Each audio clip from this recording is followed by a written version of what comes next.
Hello, everybody. You know what? Find a rock in your backyard, or go by your waterways, or go for a walk in the park, down the street, or in the woods, and go and just find you a rock or a stone, because we're about ready to make some magic happen. So, I want to show you this picture. This is a picture of river rocks that I collected in Ohio along the Great Miami. It is just littered with these beautiful, smooth, um, watered tumbled stones all up and down its banks. And I took this basket and I filled it full because my circle in Ohio was going to create sigil stones, personal sigil stones. And this is one that I created. So I took the rock and I just painted it black, and then I put a sigil on it. Now you can see how it has soaking into the rock. It has disformed a little bit, but I don't care. I know what it represents, and it's beautiful to me, and this is the stone I'm going to use.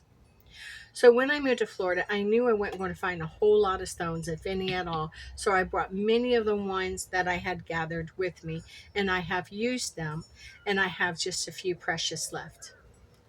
Might be time to go and see the family in Ohio and gather some more stones. I don't know. I heard now you can get them off Amazon. So, what I'm going to do is I'm going to share with you a ritual that is meant to help calm your chaotic mind. When your mind seems like it's racing and it's just chaotic, and you just have a lot of unpinned emotions and things that are no longer serving you, and you just need to release them. It's for when you have unrooted emotions, mental burnout, anxiety. Well, we're going to help relieve some of the heavy energy by anchoring it into a physical object.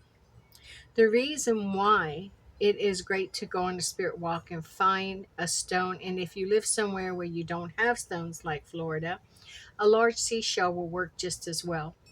The reason being is because you are already attuned to your environment, and so is the object that you're choosing. It's inexpensive. You don't have to have a lot of tools. What you will need is a bowl or some kind of a container. You will need salt, be it sea salt, table salt, it doesn't matter. You just need salt. And then you need a stone of your choosing. You can paint it and write upon it, or you can choose not to. Either way. So what you're going to do is you're going to take your salt and you're going to dump it into your bowl. You're going to fill it about 2/4 of the way, or 2/3 of the way. See if I can get this open and really get this going now.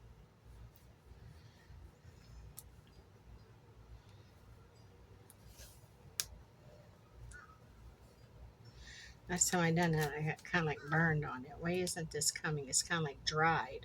No, there it goes. So I just want to get this filled.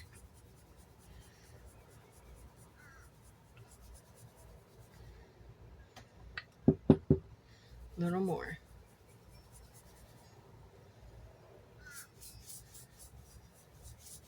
I think that would do it for now. And I'm going to even this out. So now I have my salt.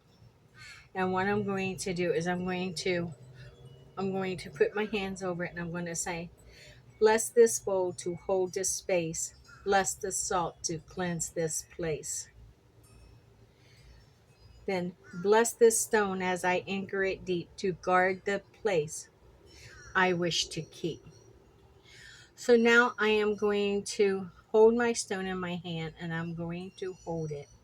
And I'm going to kind of like enchant it with saying, all the heavy, all the pain, all the chaos held within. Leave my spirit, clear my mind in the stone, your shelter you find. And now I'm going to take it and I'm going to lay it into the sand, and I'm going to wedge it down in there. I want it to be seated. And as I sink it, I'm going to say, in the salt, I sink the weight to purify and regulate. Held by earth and safety wound, my heavy heart is homeward bound. And I want to put it in there. Now, to activate it, I'm going to tap it 3 times, and it's going to be by the power of 3, the anchor is bound. To clear my space, to keep me grounded, so mote it be. So now I can set this in any room where I am at. I can set it on my desk. I can set it on my nightstand. I can set it in my kitchen. And every time I start to feel overwhelmed or I feel like things are pinning up on me, I can either go and just pick up my stone and hold it and allow all of that to go back into the stone. Just hold it and release it. A few deep breaths and let it just all go back into the stone.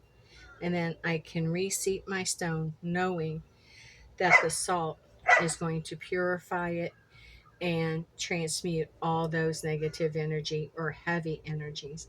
I can also just tap it for it to activate and work around me.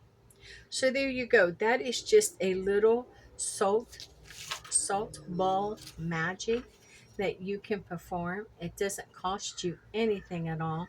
All you need to do is just step outside your door and go for a spirit walk. And when you do, you can create this salt and stone rune alignment bowl just for yourself. And believe me, it comes in handy. It works so well.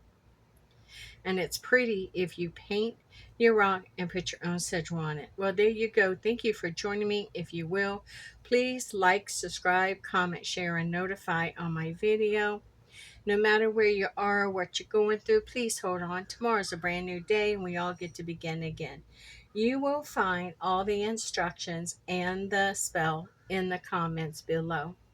With that being said, my friends, with much love and gratitude, stay forever magical and blessed be.